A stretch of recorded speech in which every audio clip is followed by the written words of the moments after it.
የሆነ ነገርማ አለ የደበከኝ። ቆይ ምን እደብቅሻለሁ? አላውቅም። የሆነ ነገር ባይኖር ለምን ወስድክ ቤት ሄድሽ ብለህ እንደዚህ ባልሆንክ ነበር። አንተ ታድለሃል። እንዴት? ካሌብ ባገባ ኑሮ ኤደንን ነበር የምትልለት። ምን? አደንግጥ። ካንተማ እንዴት መስጠታል? አባዬ እኔ በጣም ነው የምወዳት። እሷን ማጣት አልፈልግም። አታጣትም፣ አይዞህ። ይልቅ በጊዜ አግባት። ጋሽ ቢደውልልኝ ግን አንተ እንዳልፈለክ ነው የምነግረው። ምን ነካሽ? ሂዱ። መደወልም ጀምራችኋል? ቆይ ካሌብም ይደውላል? አይ ጋሽ እንደዛ ነው። እኔ ዳንኤል እንዳንቺ አይነት ፍቅረኛ ይኖራል ብዬ አልገመትኩም ነበር። እንዴት?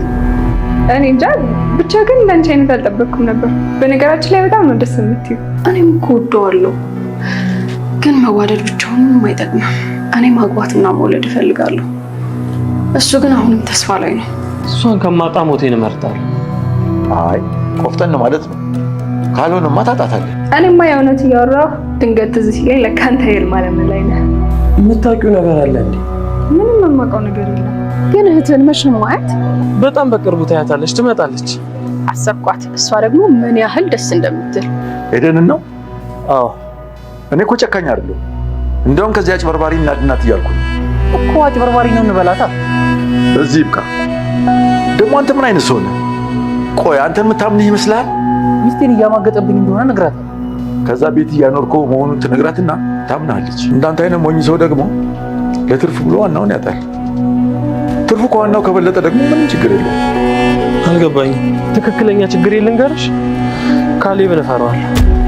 የእህትህ እኮ ባል ነው እኮ። ግን አላምነውም። በቃ ምንም ባይኖር እንኳን ሲያዩሽ ይጨንቀኛል። ያንተስ ተለየ። ደግሞ ትወሰድብን ትችላለች። እንደዚህ አይነት ቀልድ ደስ አይለኝም። ትሁት፣ የካሌብ አይን ላይ ያን ነገር ግን አንስበል ነው። ትሁት፣ እኔ እንደዚህ አይነት ቀልድ ደስ አይለኝም። ልታባረን ትመጣ ይሆናል እኮ እቺ ሞኝ። ምን እንዳሰበች ታውቃለህ? ግን ፍቺ ልጠይቀኝ። እንዴት አወቅ? ይሄን ሁሉ ጊዜ አብረን ቆይተንማ ካልተግባባ ምን ዋጋ? በአካሁን በቅርቡ ነው ያወቃት። ፎርጂዱን ኦሪጂናል ብላ እንኳን አታጣራ። እሷ እኮ ይሄን ኦሪጂናል ፋይል አገኘው ብላ ነፍሷን አታውቅም።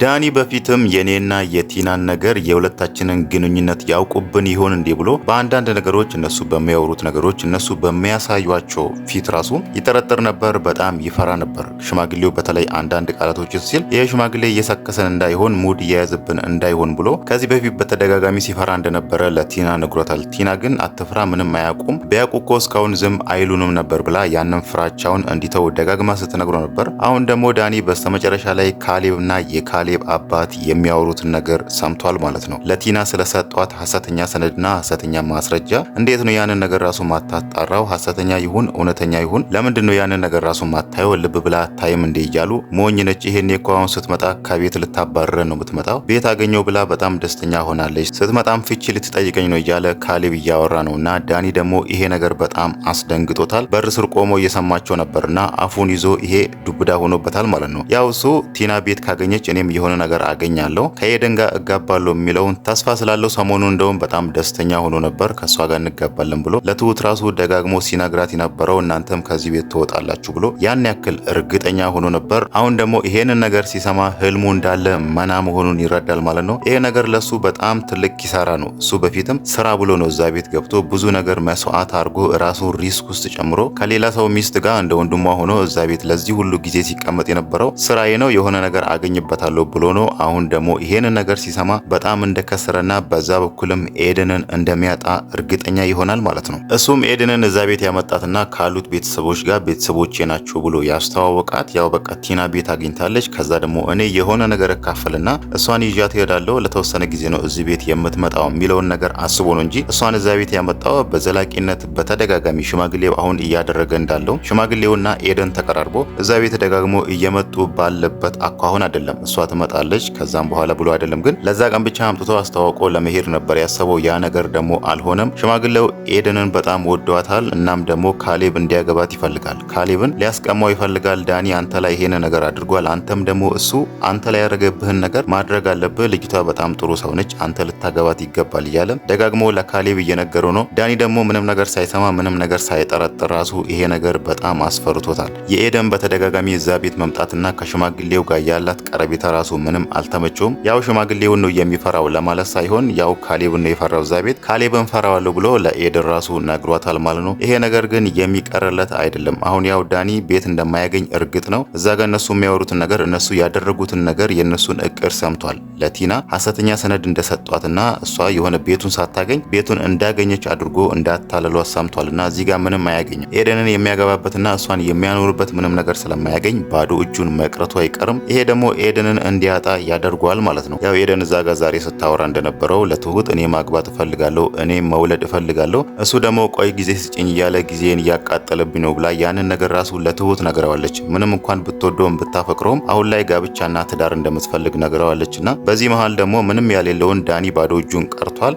እሱ ባዶ እጁን መቅረቱን ካወቀችና የካሌብ አባት ሽማግሌው ደግሞ ልጄን ልዳርሽ፣ ልጄን አግቢ ብሎ እዛ ጋር ይሄን ነገር ፊት ለፊት ቢነግራት ኤደን እሺ እንደምትል እርግጠኛ ነው ማለት ነው። ያው ካሌብ እዛ ጋር ሀብታም ነው፣ ንብረት አለው፣ የአባቱ ሙርስ አለ። እንደዚህ የተደላደለ ህይወት ያለው ሰውና ማግባት የምትፈልግ ሴት ደግሞ ትዳር የምትፈልግ ልጅ መውለድ የምትፈልግ ሴት ከተገናኙ እምቢ ትላለች ብሎ ማሰብ አይቻልም ማለት ነው። ሽማግሌው ለዳኒ በአንዳንድ ነገሮች በአንዳንድ ንግግሩ መሀል ራሱ እየነገረው ነው። እቺ ልጅ ቶሎ አግባት፣ ልታጣት ትችላለህ፣ ሰው ሊቀማህ ይችላል ብሎ ደጋግሞ እየነገረው ነው። ዳኒ ደግሞ ይሄ ነገር ያስደነግጠዋል። እሷን በጣም ስለሚወዳትና በጣም ስለሚያፈቅራት እሷን ማጣት አይፈልግም። እዚህ ነገር ውስጥ ራሱ የገባሁት ለሷ ብዬ ነው፣ እሷን ለማስደሰት ከሷ ጋር ህይወት እንዲኖረኝ ከሷ ጋር ለመጋባት ብዬ ነው እንደዚህ አይነት ነገር ውስጥ የገባሁት ብሎ እያሰበ ነው። አሁን ደግሞ እዚህ ጋር ሽማግሌው ቀልድ አስመስሎ እሷን ልታጣት ትችላለህ፣ ሰው ይቀማሃል፣ ቶሎ አግባው፣ እሷ ቺት ብታረግብህ ብሎ ያንን ነገር ራሱ እየነገረው ዳኒ ይሄ ነገር ተደርጎ አይደለም ሲሰማው ራሱ ሲያስበው ራሱ በጣም እየከበደው ነው ማለት ነው። ያው እሱ እያረገ ያለው ነገር ምንም አልመሰለውም። እዛ ቤት የሰው ሚስት እንደሚያማግጥ ከሰው ሚስት ጋር እንደ ወንድም ሆኖ እዛ ቤት ሆኖ እንደ ውሽማ እየተቀመጠ እንደሆነ ምንም አልመሰለውም። ግን ያንተ ሚስት ደግሞ ከሌላ ወንድ ጋር እንደዚህ ብታረግብስ ብሎ እሱ አሁን ካሌብ ላይ እያደረገ ያለውን ነገር ሽማግሌው ሲነግረው ያንን ነገር ራሱ ለመስማት በጣም ከበደውና ወሬው ይጨንቃል። አባዬ ይሄንን ወሬ እንቀይር ብሎ ነበር ወዲያውኑ ፊቱ ልውጥውጥ ያለው ማለት ነው። እንደዚህ የሚፈራ ዳኒ፣ እንደዚህ በጣም የሚወዳትን የሚያፈቅራትን ልጅ ማጣት የማይፈልግ ዳኒ፣ በዚህ መሃል ደግሞ እሱ የሚፈራው የሱ ተቀናቃኝ የሆነው ካሌብ ሚስትን አግብቷል ማለት ለሱ በጣም ከሞት በላይ የሆነ ዱብዳን የሚሆንበት ማለት ነው። ደግሞም የሚቀርለት ነገር አይደለም ማለት ነው። አሁን ላይ ኤደን ያው እዛ ቤት የምትመላለሰው ስለ ዳኒ የሆነ ነገር ሰምታ ስለሱ የሆነ ሚስጥር አውቃ ሳይሆን ያው ሽማግሌው ስለተመቻት በዛ ጋም ደግሞ ከትሁት ጋር መጫወትና ቤተሰቡ ያለው ቀረቤታ በጣም ደስ ስላላት ነው እዛ ቤት መመላለስ የምትፈልገውና ከሽማግሌው ጋር ራሱ መጫወት የምትፈልገው ማለት ነው። ዳኒ ደግሞ ይሄንን ነገር አይፈልግም። ምን ታደርጊያለሽ እዛ ቤት ለምንድን ነው የምትሄጂው ብሎ ጥያቄ ሳይቀርብላት ራሱ እሷ ራሱ ካሁኑ የሆነ ጥርጣሬ ገብቷታል። እዛ ቤት ውስጥ እየተካሄደ ያለ የሆነ ነገር አለ፣ አንተ ደግሞ ያንን ነገር እኔ እንዳውቅ አልፈለግክም፣ የሆነ የደበከኝ ነገር አለ እያለችው ነው ገና ካሁኑ ማለት ነው ምንም ነገር ሳትሰማ። አሁን ደግሞ እሷ እንደዚህ እየተጠራጠረች የካሌብ አባት ዳኒ እኮ እንደዚህ ነው እንደዚህ ነው ብሎ እዛ ቤት የሚያደርገውን ነገር ለምን ደግሞ እዛ ቤት እንደገባ እንዳለ ቢነግራት ራሱ እዚህ ጋር ደግሞ ኤደን ዳኒን አይነ ላፈር ማለቷ አይቀርም ማለት ነው። ምንም እንኳን ብትወደውም ብታፈቅረውም ግን ደግሞ ይሄንን ነገር አድርጓል፣ እዚህ ቤት ያለው እኮ እንደ ውሽማ ነው እዚህ ቤት የገባው የሚለውን ነገር መስማት ለሷ በጣም ትልቅ ዱብዳ ስለሚሆንባት ይሄንን ነገር መቀበል በጣም ይከብዳታል ማለት ነው። አሁን ራሱ እያለች ያለችው ዳኒን መች ነው እህትን የምታዋወቃት እያለች ነው። ያው እሱ እህቴ ናት ብሎ የነገራት ቲና ነው። አሁን ቲና የለችም፣ ከዛ ቤት ጠፍታለች። ቤቱ ባንቺ ስም ሆኖልሻል ከተባለች በኋላ ድንጋጤ ይሁን ምን ይሁን ባይታወቅም አሁን ግን አድራሻዋን አጥፍታ ጠፍታለችና አሁን እሷ እዛ ቤት ስትመጣ እዚህ ጋር ደግሞ ኤደን ከሽማግሌው ጋር ትደዋውላለች። ከሽማግሌው ጋር ተግባብቷል። እዛ ቤት አሁን ከዚህ በፊት እንደምትመጣው ብትመጣና ቲና ደግሞ እዛ ጋር ማንሽ ብላ መጠየቋ አይቀርም። ያው ቤተሰቡ የሚያውቀው እዛ ቤት ዳኒ የሷ ወንድም እንደሆነ ነው የሚያውቀው። እሷ ደግሞ ኤደን ደግሞ የዳኒ ፍቅረኛ ነችና እዛ ጋር የዳኒ ፍቅረኛ ነች እኮ ተዋወቂያት ብሎ ወይ ሽማግሌ ወይ ደግሞ ካሌብም ሊነግሯት ይችላሉ። እዛ ጋር አሁን ቲና የምታሳየው ሪአክሽንና ወይ ደግሞ እንደባለፈው ከዚህ በፊት እንዳደረገችው ዘላ ዳኒን በጥፊት መታዋለች ወይስ ምን ታደርጋለች የሚለው እዚህ ጋር በጣም አጓጊ የሆነ ፓርትና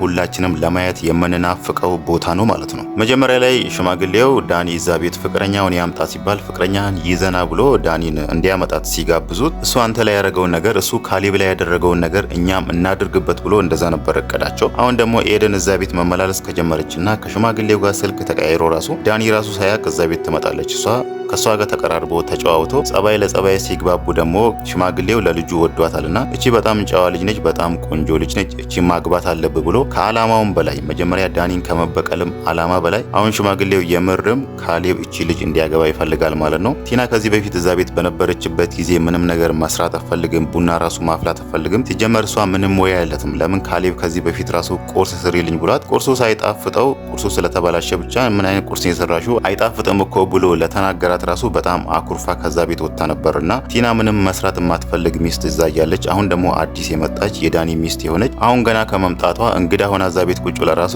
የሴት እንግዳ የለችም ብላ ተነስታ ትሁትን ኪችን ገብታ ከሷ ጋር እቃ ማጠብ እሷን ማገዟን ሲያይ ራሱ ሽማግሌው በጣም ወዷታል። እቺ በጣም መልካም ሴት ነች። ዳኒ ራሱ እዛ ጋር ሲለው የነበረው እህት እኮ እዚህ ቤት አንድ ነገር ሰርታ አታውቅም፣ አንተ እንደውም እድለኛ ነህ፣ ሚስት በጣም ጨዋ ነች፣ ባለሙያ ነች ማለት ነው ብሎ ነግሮታል ማለት ነው። ግን ሽማግሌው ያው እዛ ጋር እየነገረው የነበረው ሊቀማው እንደሆነ በአንዳንድ ነገሮች እየነገረው ነው። ለዳኒ እንዳትቀማ ተጠንቀቅ ብሎ እየነገረው ነው። ዳኒ ደግሞ ምንም አያውቅም ማለት ነው። አሁን ዳኒ እዛ ቤት እንደ ምክንያት እየጠቀሰ ያለው ከዚህ በፊት ቲና እኔ ፍቅረኛ እንዲይዝ አትፈልግም፣ ትቆጣኛለች ወይ ደግሞ እኔ እንደ ህፃን ነው የምታየኝ ብሎ ከዚህ በፊት ራሱ ተናግሯል።